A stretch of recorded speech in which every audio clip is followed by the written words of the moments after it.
am Brittany, the one that you get all of these random emails from. I'm the IET career coach, and I'm going to be facilitating our conversation today. So first of all, before we get started, I'm going to have the panelists just each tell us a little bit about yourself and your current role and how you got started in that role. So we will start with you, Arfa, and then we'll move to Brianna, and then Karen, and then Jika.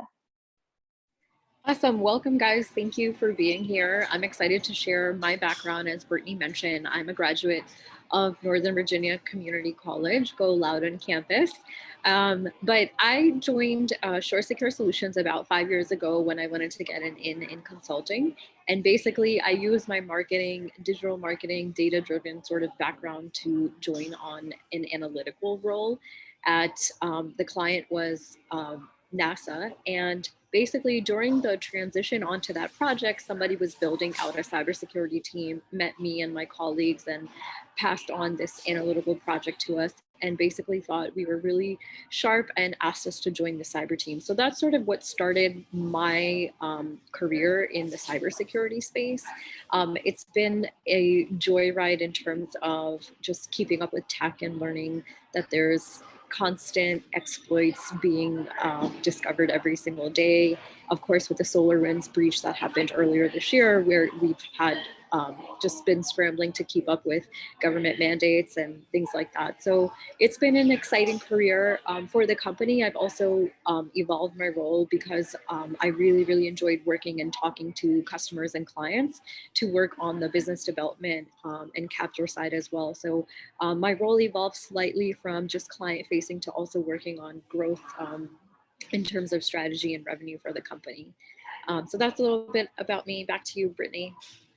All right, thank you, Arfa. So we'll move to you next, Brianna, if you share a little bit about yourself and what you currently do. Absolutely. So hi, everyone. Thank you so much for joining. So a little bit about me. So again, my name is Brianna Jameson. I actually graduated from the University of Virginia's College at Wise. I realized in the bio it was a little typo, so I don't currently study there. I graduated 3 years ago with a major in communications. And from there, after graduation, I was thinking, okay, well, what do I want to do? Like, what else do I want to do? I later enrolled at Northern Virginia Community College, originally at the Antidote campus. And from there, I learned about the cybersecurity program, took a few classes, really enjoyed it. And then from there, I enrolled full-time. So before, I guess I was more part-time.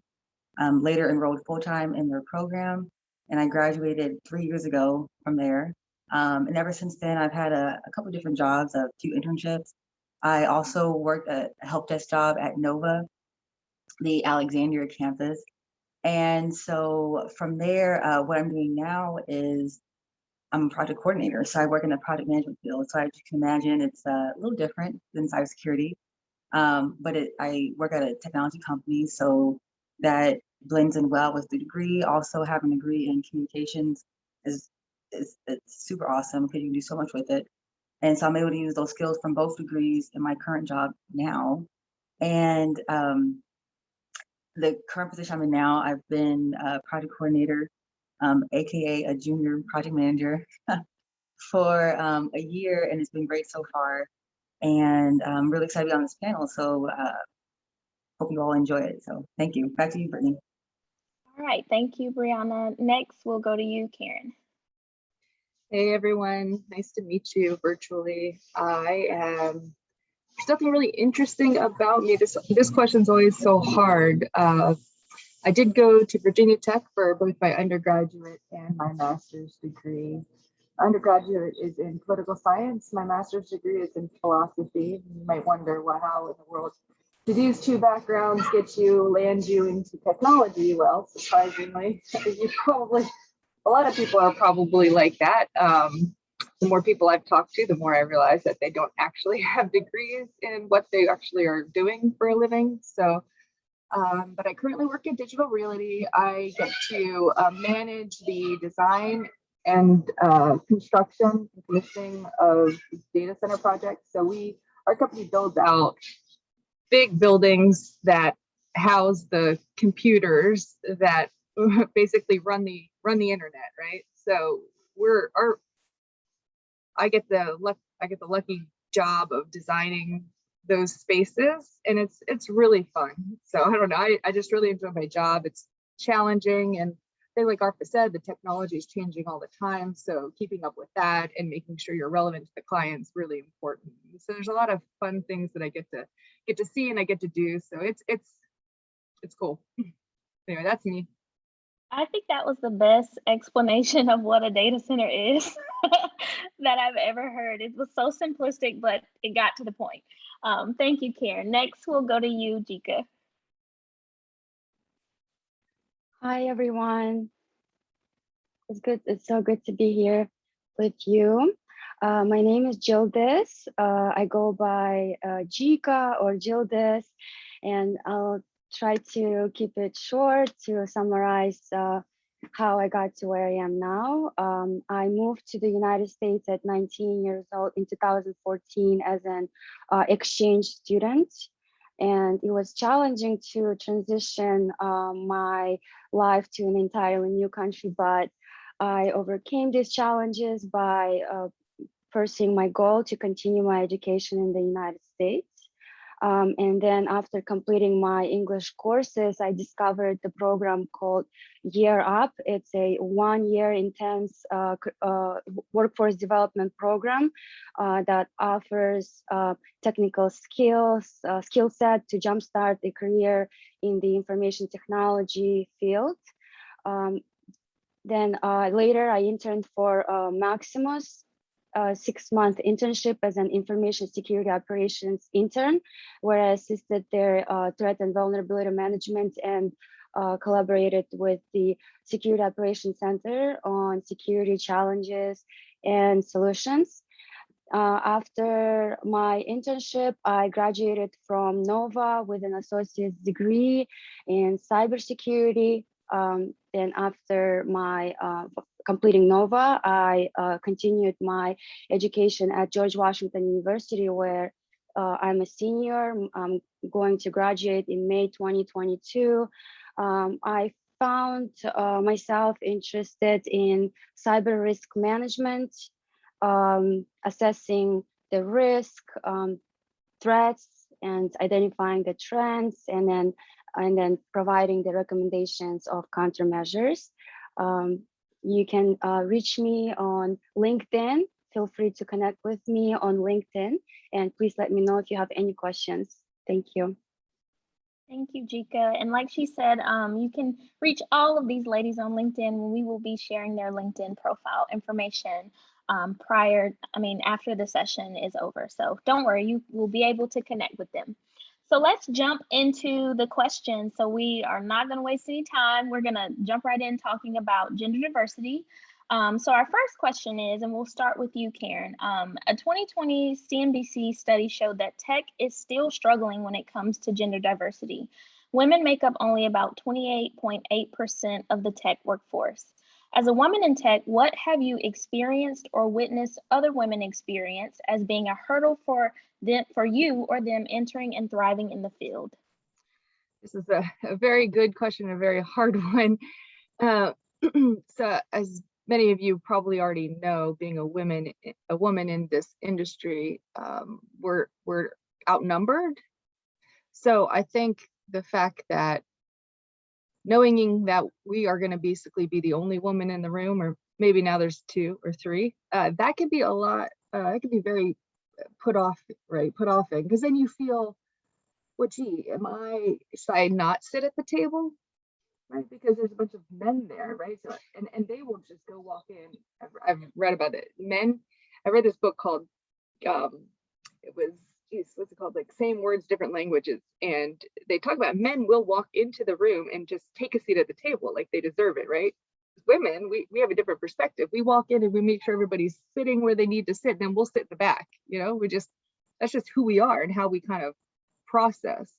So being that way and feeling kind of intimidated when you see there's a room full of men, it takes some confidence and some experience to overcome that, so that when you do walk in the room and you feel like you do earn that seat at the table, you just sit down, right? Because your voice does matter, and it's hard to think like that, but you'll, at least for me in the very beginning it was, and even now still, I'm like, well, geez, you know, they're listening to me, as of course before that nobody would listen to me, but now they listen to me. I don't know, it's just weird to see that transformation and how things happen. And the other thing too that I wanted to mention here that I think is kind of interesting, but when I first started in my career, there was other women in the field because I was a project engineer for DPR construction, and coming at it, I felt like I was in competition with them instead of seeing them as my support system. And this might sound strange, but I was always viewing them as the ones I had to beat rather than looking at, oh, the men, right? And it wasn't even supposed to be a competition. That was just how my mindset was. And I read a book called Lean In by Sheryl Sandberg and realized that, you know, I was thinking about it all the wrong way. Women aren't trying to get me. They're trying to help me.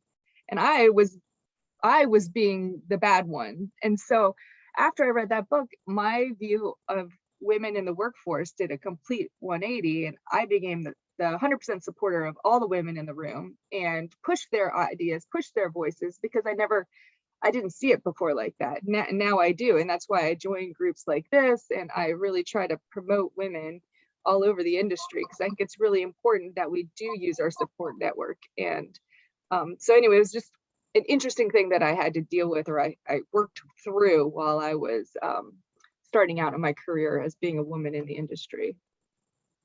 I do also want to mention that if you are a female at your job or in the workplace, or you're a female who has a seat at the table, I want to encourage you to not feel discouraged. Own it, come prepared, do your research, do your homework, be confident, and you'll do just fine. So, all right. Back to you, Brittany. No, that was great. That was great. Does our Frajika, we're good, or we'll move on to the next question if you didn't have anything you wanted to add. Want to make sure that everybody gets a chance to talk. Yeah, I was just gonna say I'm pretty used to working in male-dominated industries. I came from automotive before I joined NASA. I'm still the only female on the entire cyber and engineering team at NASA right now. And it is frustrating to see that, but I use the seat at the table to voice that opinion. You know, when there was opportunities for hiring, I asked that they kept in mind that it wasn't very diverse. So I think I think once you do get a seat at the table, it's important to make those things be known. And you know, alluding to what Karen said earlier, men and women absolutely 100% think differently. I've definitely used my project management background to change the way that certain projects were managed at the client site. And so I think, you know, part of that obviously comes with background and experience, but then it also comes with the way that, like, we just think we're constantly thinking of, like, how can we do things better? How can we improve customer experiences and things like that? And I think once you start coming at the angle of forget about gender, but what do you bring to the table? How can you make customer experiences better? And you talk from those lens or those angles, then people definitely appreciate what you bring to the table. Yeah, that's so true, Arfa. I mean, the fact that women have a different way of looking at things is now starting to really be appreciated and valued at the C-level. And so the more you can push your ideas, regardless of your fears or whatever, the better off the company is. And people will appreciate that perspective. So it's really important now more than ever to try to talk if you have that opportunity. I mean, yeah, and I will also say, even though the numbers aren't in our favor in terms of the industry, at the end of the day, I work for a company that's owned and operated by a female CEO. When I joined NASA, our CIO was a woman. And so all of those things lead me to believe that there's a path for us, and just to stay optimistic and know your stuff.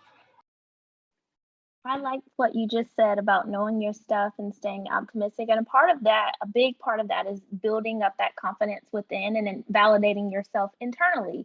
So that when you get into these rooms with these executives, or rooms where you may be the only other woman in the room, you don't feel scared to speak up and say talk about what you know that you know. And so do you all have any advice as to how to overcome a woman who might be struggling with that negative self-talk or that imposter syndrome of feeling like I don't belong in these spaces. I'm the only woman in these spaces and I don't belong. So Arfa, we'll start with you and then we'll go to you, Brianna, with that one. I have so much to say on this subject.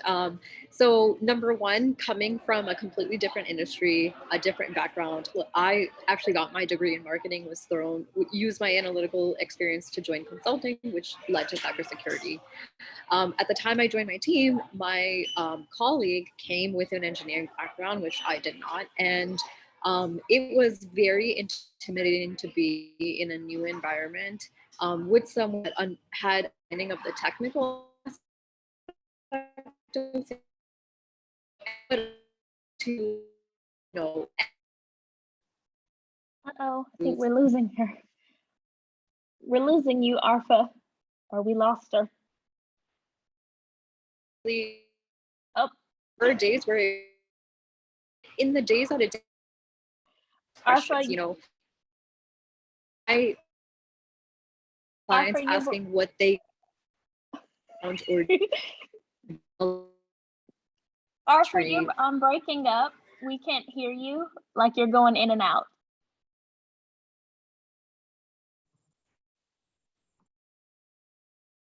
So we'll go to you, Brianna, and then hopefully Arfa can jump back in. Okay. Oh, there she is. Oh, you want her to continue, or you want me to go ahead and? Arfa, are you there? Can you hear us? We can't hear you. Go ahead, Brianna, and then we'll hopefully Arfa can jump back in. Okay, awesome. So the short answer for me is yes. I definitely do struggle with negative self-talk, anxiety, like confidence sometimes when it comes to my career or like my job. And I think, honestly, it's normal for people to feel that way at first, especially when you're in a new position or new field. However, what I try to do is to not dwell on that. So what I like to do is remind myself that, you know what, like if my manager or my supervisor didn't think that I could get the job done or do it successfully, then they would not have assigned the project or the task or the responsibility to me, right? So thinking that way, it allows me to kind of express how I'm feeling, like, oh my gosh, like I'm feeling a lot of anxiety or like intimidated by having like upper management involved in the projects and wanting to do well. But at the same time, it's like, you know what, like taking a step back and realizing that I got this, like I can do this, I can get the job done. And if like a manager or someone or like another coworker didn't think I could, then they would just pass it along to somebody else. So with that being said, fortunately for me in my career, in the 3 short years I've been working, I guess it's kind of long, I feel like I can still consider myself an early career professional. And so with that being said, fortunately for me, in the positions that I've held in the past, I haven't felt because being a female kind of made it more difficult, or that the other like male coworkers weren't treating me the same, or I was being ostracized or like anything negative. So that's the blessing for me, and I'm glad that I had positive experiences in my career. Because like I've held jobs where I was the only female on the team, or like the only young professional or like recent graduate. And so I guess kind of want to like encourage you all, like if you are the only female at your job, or like if you're also like a young professional, you like to fit both categories. Not that doesn't mean like you'll have a negative experience. At the end of the day, people are people, and it kind of just depends on the individual. I know as a personal example, like I recently completed a project, and it was a year-long project. It was like, honestly, it gave me so much anxiety, like probably too much anxiety, super stressed about it. But like the one person who like really helped the most was a male. Like I could always count on him, rely on him. And he was just like always there to help me out. So just kind of wanted to share you, shed some light on that, and just remind you that, you know, if you are feeling overwhelmed or experiencing that imposter syndrome, or it just gets too overwhelming, that's normal. You know, we're all humans at the end of the day, but it's important to think positive thoughts, like positive affirmation. Remind yourself that, you know what, you can do this. And even if you feel like you can't do it, there's resources out there to help you. There's people out there to help you. So fret not, it's all gonna get better. So thank you. All right, Arfa, it looks like you're back. Yeah, hopefully you guys can hear me better now. I was talking about dealing with imposter syndrome myself. I just used it as an opportunity to ask other people about their backgrounds, and I found out that no one I was working with went to school for cybersecurity or engineering or those things. And a lot of technology is learning stuff on the job, staying sharp, staying up with current times, and that's totally okay. And that helped me deal with the imposter syndrome I had. I would say getting some certs definitely gave me confidence to know that I was doing good enough, or I was meeting industry standards and what was expected of me in my role. And then I also have very candid conversations with my friends and family. And I remember I was shocked to find out that one of my friends, who was a graduate from Yale working at Google, had imposter syndrome while he was there. And I asked him how he dealt with it, and he said that I just go to work, and when I feel like I have it, I laugh it off and say, "Ha, I made it here anyways." And so, you know, hearing his perspective on that was helpful for me too. You know, and I also want to just say that, you know, imposter syndrome and these fears we have, while they stink in the moment, I think they're a great driver, because when you feel like that, even if you eventually realize that you do know what you're talking about, but it's that's going to make you want to do even more and want to try even harder, so that you avoid that feeling in the future. So it, in a way, it almost builds your confidence in reverse, right? Because you don't want to be that person in that situation where you're like, oh gosh, I don't deserve to be here. No, you want to be the person who says, oh yeah, I definitely am here. I am here, and I should be heard, right? So I guess for me, it was, I still have it a little bit, but not so much anymore, because I've really worked really hard to be at the table, you know. And so I think it's going to take time too. If you feel like it, just know it's normal.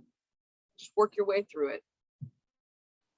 Yeah, I always say most people don't really know what they're doing. They're just kind of going along and figuring it out as they go, until we get to a place where we build that knowledge and expertise. So it's a natural thing that we're all experiencing. So kind of switching gears a little bit, I want to talk about relationship building and mentorship and kind of getting involved with professional organizations.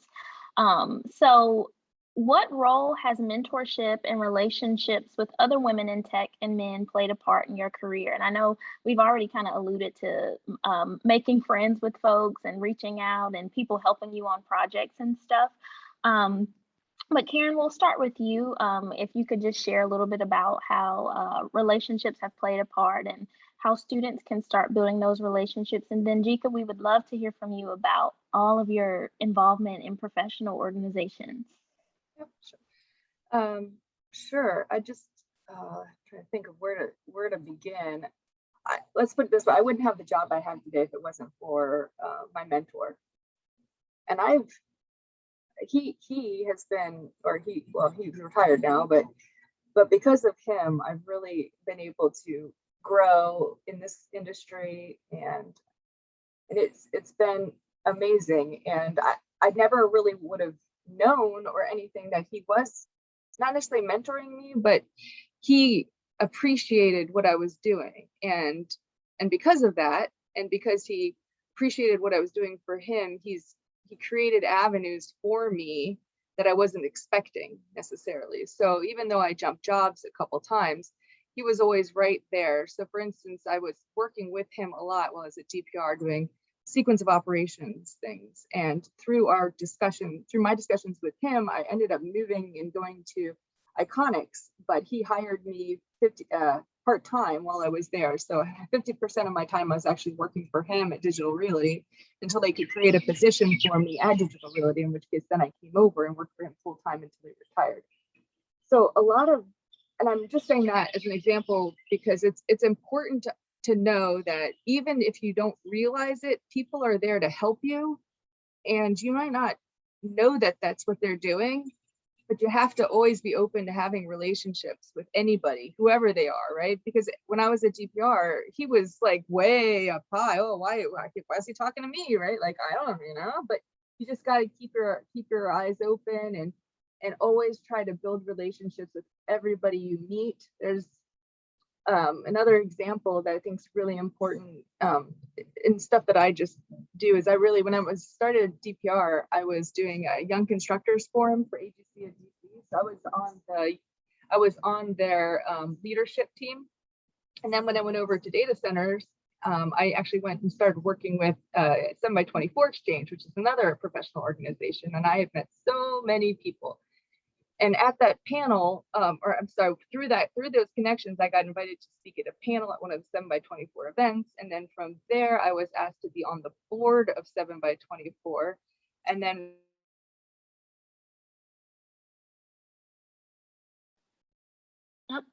I think we lost Karen now. Okay, Jika, we're gonna jump to you, and oh, she's back. Jika, we'll go ahead and jump to you, and then we'll let Karen come back. Okay, yes, just adding on to what Karen said, the networking and having a mentor is very, very important. Just finding a mentor for a college student to have a mentor is going to be very helpful. So the professional organization that I was involved in, one of the mentors that I had an opportunity to have the mock interview with, she recommended this organization that I've joined, the professional organization that I joined, and then I was a member of this organization, and then they're sending an email to invite me for a Black Hat conference, which was in Las Vegas. It's a few days conference. It's a sort of a volunteering opportunity, but I was so excited about this conference just to be able to go to Vegas for a few days to work. It's not just you're not just going to attend a conference, you're also going to be working as a conference associate, which allowed me to really be a part of this experience of conducting a information security conference, one of the biggest conferences, and just being able to around all of the security people around the cybersecurity, information technology, or networking people. It's just very exciting from all over the country just to be able to share your experience and learn about their experience. It's a good networking opportunity. Other organizations also in the professional organization, they also offer student scholarship. There are a lot of different scholarships to attend their conferences, annual conferences, scholarships for any learning and development opportunities.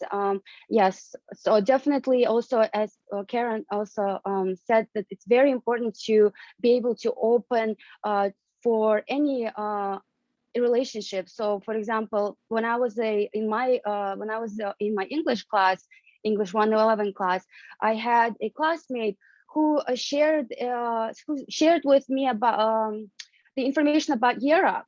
So just because this guy shared about Europe, it completely changed really my life. He told me about really good career opportunities. So always be willing to share the resources with each other, especially in the classroom. And yes, also job opportunities. To one of my classmates shared the job opportunity that I work now. So it's always good to have those relationships, because now looking back, I'm realizing that if I didn't have these people, I wouldn't probably have these opportunities. So it's good. You never know what to expect from, for example, from your classmate or even from your professors. Get to know your professors as well. Yes, that is I a was good going piece of to advice. Go ahead, Arfa. I was going to add to that. I saw a question in the chat about where can I find a mentor. I think Jika sort of touched on it. So a background about the current role that I'm in. I never applied for this position. I don't know if it was ever even advertised online, but basically I had done nonprofit volunteer work for an entrepreneurial organization almost a decade ago. And that's where I met the CEO of the company who ended up hiring me for this current role. So that's one example of just being open to relationship building. I never in a million years ever thought that there would be a day where I would join her company, work for her, have a client like NASA, but that's sort of what was in the cards. Every person you meet, every opportunity, I think I've run into people at bookstores where we're just looking at similar books and we ended up striking a conversation and stayed in touch. I do active recruiting from Nova. I've been in touch with all of the professors. There are people that I learn from.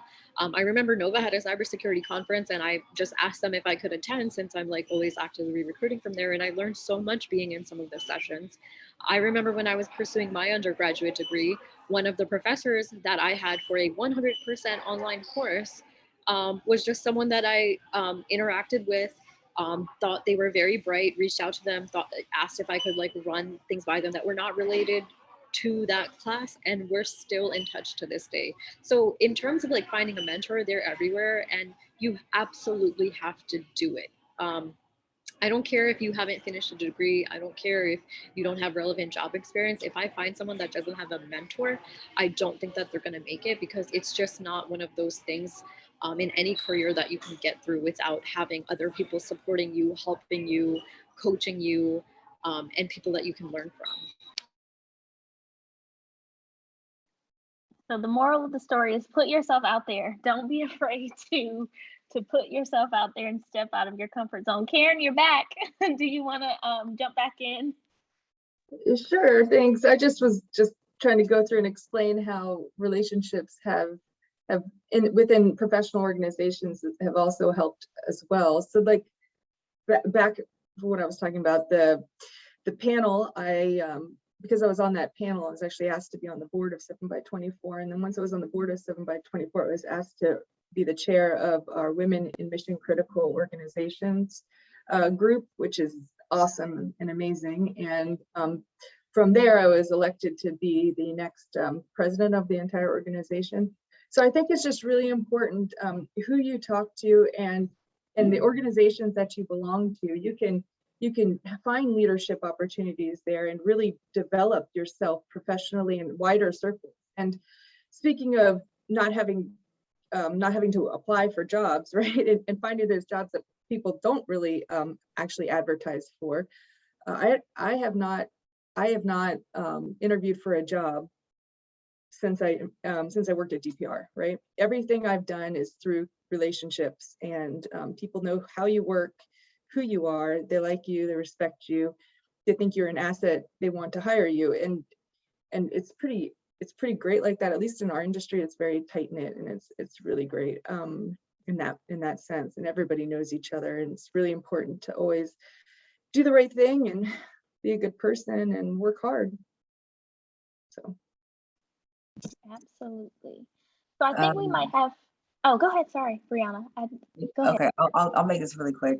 So basically, I just also wanted to piggyback off of what my fellow panelists were saying about mentorship, and address some of the questions in the chat. So really, like, anyone can be a mentor, like, as long as you're willing to open up and listen and receive what someone has to say.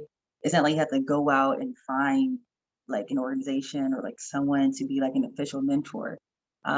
Like looking like your circle of friends or like your circle of influence, I'm sure there's someone who can provide you guidance, who can provide you resources and information to kind of help guide you in the right direction or help guide you on the right path based on like your respective career or your field of choice.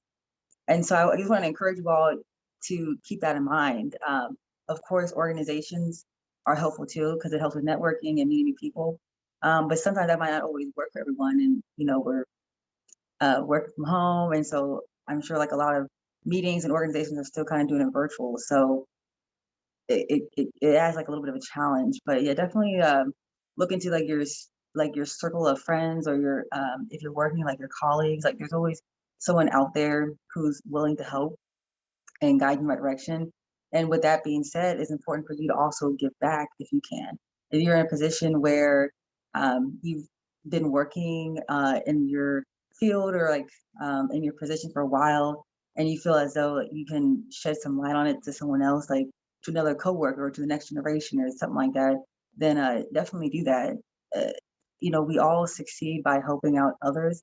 So not only is it important to um, receive that information from others, I think it's also just as important to give that information and give that help to other people as well.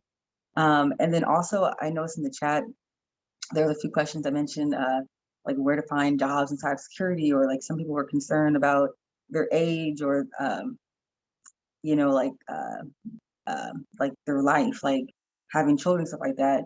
And honestly, at the end of the day, if you're willing and able to do the job and get the job done, personally, I feel like it shouldn't matter your age. And I think that's hopefully like how a lot of employees feel as well, especially since like they need people to work. You know what I'm saying? Like as things open up, offices are back open, people work from like an office, remote.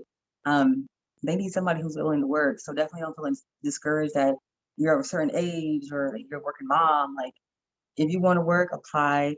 And the best places to apply, or look into jobs, LinkedIn. Oh, that's like number one. Personally, I found like looking online can be like those I'm blanking out on the name, like the search engines where you look for jobs. That can kind of be like a hit or miss sometimes. I think definitely no like Indeed, like those can kind of be a hit or miss. So definitely I would recommend checking out LinkedIn first. And from there's like different companies, look online at the companies under what positions they have available. And so hopefully that'll be helpful for you all. So I just wanted to share that with everyone. Yeah, thank you. Yeah, and Brittany, if it's okay, I'd like to take the last question. Yeah, go ahead. So something someone asked is, what are some things we can ask from a mentor? I would just really, really like to make sure I reiterate this concept. You have to go prepared to a mentor. You can't just go to someone and say, can you help me? Right? Like you have to have something in mind that you're looking for support on.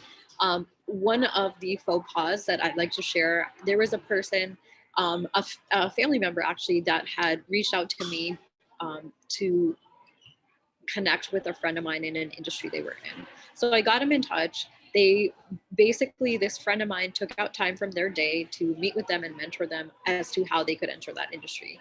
This cousin of mine ended up going to the meeting late, going unprepared, didn't have a printed copy of her resume, and quite frankly, it was a little embarrassing that I had even referred this person. Right? You have to go prepared. You have to know someone's taking time out of your day.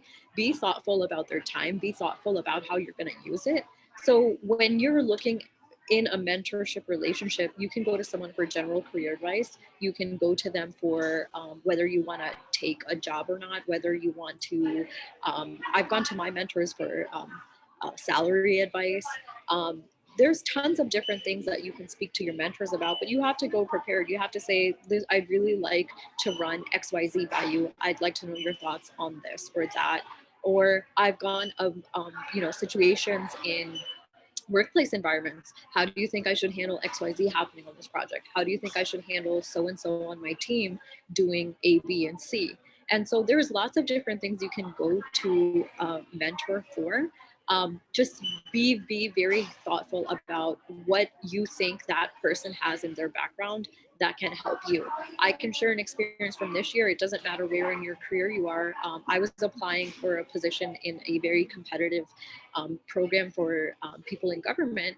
And I reached out to someone on the application committee and said, can I run my application by you?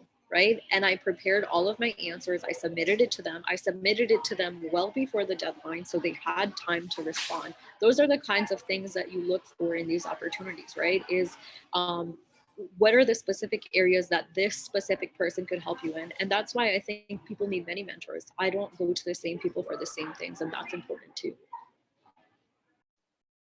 That is such a good point, Arfa. I once had a professor tell me you needed a mentor who you can vent to, and a sponsor who can elevate you in rooms. So just keeping that in mind, like Karen said, and you said, there are so many you ask different people for different things.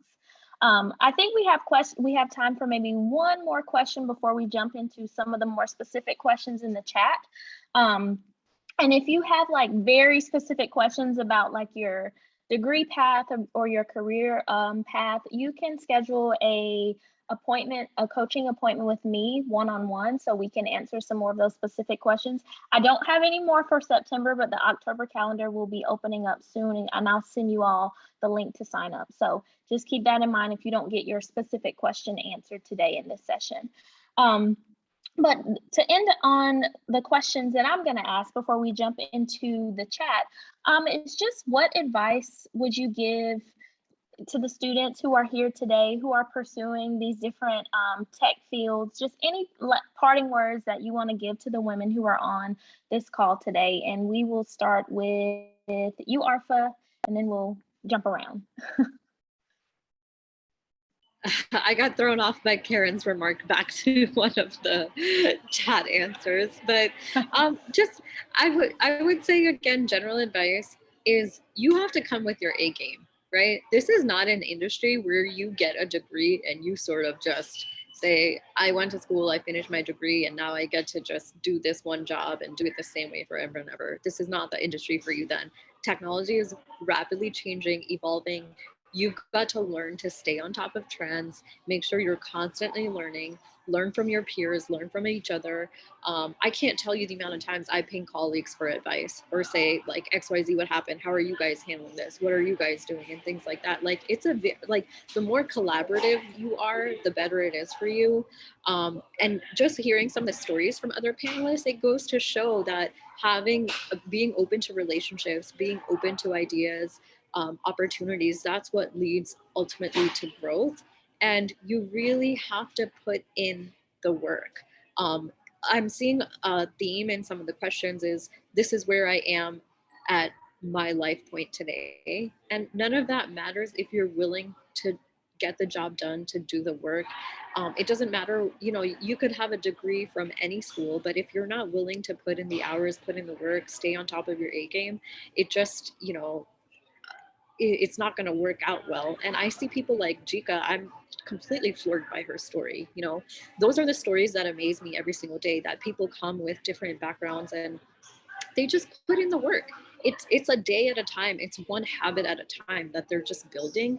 And I see someone like Jika who says, like, she came from here and she didn't find opportunities. She created them for herself, right? Like, she went out and sought out what was available to her and then used it. And look at, I'm just so proud of where she is today, or even, Brianna and her background and how she, got this gig at GDIT. Like, these are the stories from Nova. Like, these are the reasons that Nova is my go-to place for recruitment, because when you go to campus and you talk to students, you hear these stories, it's these amazing people that just want a shot. And that's what I'm hearing in the chat too, is like, how do I start? Where do I start? What can I do? But there's like a hunger to get stuff done. And if you just fuel that hunger, if you feed it, if you groom it, like, I have no doubt that no matter where you are in your life, you'll go somewhere. Yeah, I 100% agree. I think the fact that you're all here joining this organization shows something about who you are and what you want to get out of your life, right? Because you're putting your feet out there, you're trying to figure it out, you're already doing all the right things. And so it's just, I think it's really inspiring and it's exciting, and I hope you guys do continue this journey. One of the things that you might want to also think about is just reading up on just books, right? So obviously there's on the job learning that you can do, talking collaboration, that stuff's good, but any kind of leadership books that you pick up off your shelf, those are also very helpful, because it gives you another way of looking at things more on a management level, right? As opposed to just here doing the day-to-day cybersecurity stuff, right? So and once you're able to kind of see that other perspective, that other lens coming from above, then you're able to relate a little bit better, and then it gets you closer as well. So I think that's also very important. And then staying in touch with the updates and the tech and all that good stuff is going to be really important, because the reality is automation is going to take over a lot of the jobs moving forward, right? AI is huge. It's there, and it's going to be swallowing some of these administrative tasks and things that we do. So the need for good IT and engineering individuals, that need is just going to grow. And so you're in the right field, you're doing the right things, and don't let anybody tell you you can't do it. I don't care if you're a single mom or if you're 51, you can do it. You're here, you can do it. Yeah, I definitely can agree with what Arpa and Karen said. Just by you all being here shows your passion for wanting to learn more about the technology field and to get advice from other females in the field, people you can relate to. You're already on top of the game. There is I want you all to remember this quote. You're in the right place at the right time, doing the right thing with the right people. So so you all are already showing your determination, like to want to succeed. So you're already on the right track. Another piece of advice would be since you're on the right track, doing the right thing with the right people, it's important to continue that and to surround yourself with other people who are like-minded so you can learn from them. So they're a good influence on you so you can help them out. Once again, it's all about collaboration, teamwork, partnership, which ultimately helps us to build relationships. And another thing, since you're all are in school, ask questions. I remember when I was in school at Nova and whatnot, I always ask questions and there's no bad questions because a lot of times other students or someone else has wants to know the same information or has the same question, and by asking it, then everyone can get that same information. So continue to do what you're doing, continue to ask questions. Office hours, like I'm sure all your professors have office hours. I don't know if you all are back in session. So if it's like a virtual thing, send an email to your professor and say, hey, is it possible we can meet virtually to go over what I can do to improve or to get a better grade, extra credit? That's literally all I did in Nova was like extra credit, which really helps. And depending on like where you are in your degree program, if you're about to graduate soon or whatnot, take advantage of those career fairs, take advantage of um, uh, other companies coming to Nova and setting up a booth and learning about their company and learn about what they offer to their employees, because that's ultimately the goal, going to school to graduate to then apply for a job and get that job. So that's the advice I want to share with you all. And I really hope you just like take that and do something with it. And so that will help you to continue to be successful. So thanks again.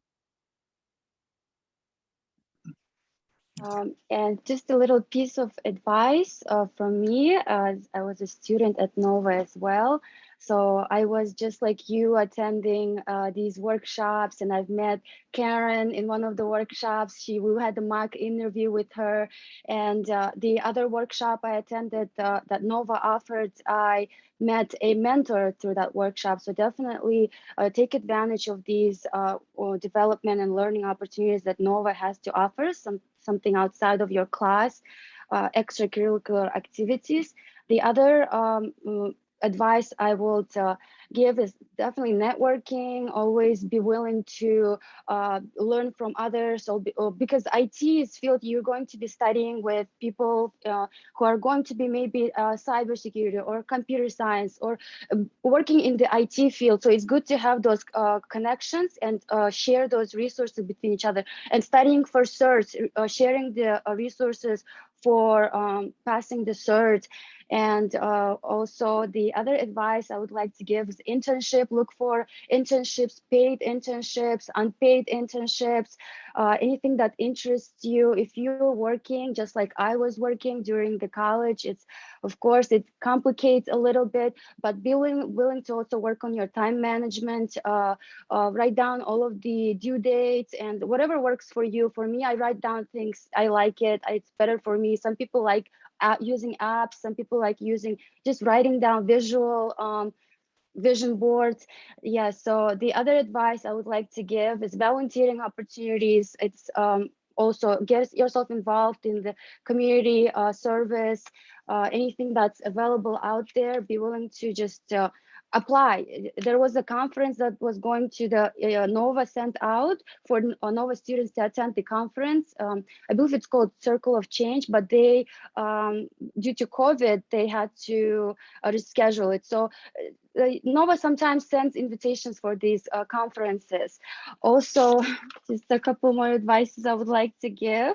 Yes, so also find jobs like tutor or anything that relates to. I also see a lot of people talking about how they want a job right away, or they are scared about getting a job, or how can they find a job. But before even getting to that point, I will give advice or maybe encourage you to focus on your GPA, because as an engineering student, as computer science student, and being in the community college, you might want to, you have probably plans on continuing your education. So always keep that in mind. Set aside the social life and focus on your education. Focus on why you're here in college. You're here for education. So so you have to sacrifice. Sometimes you probably don't want to go out, meet your friends, but because you have to study for this and submit this lab by due date. So yes, and yes, and just Arfa, everybody else mentioned certs. Yes, study for certifications. It's a very good step on to the first step into getting having more opportunities to find a job. Thank you.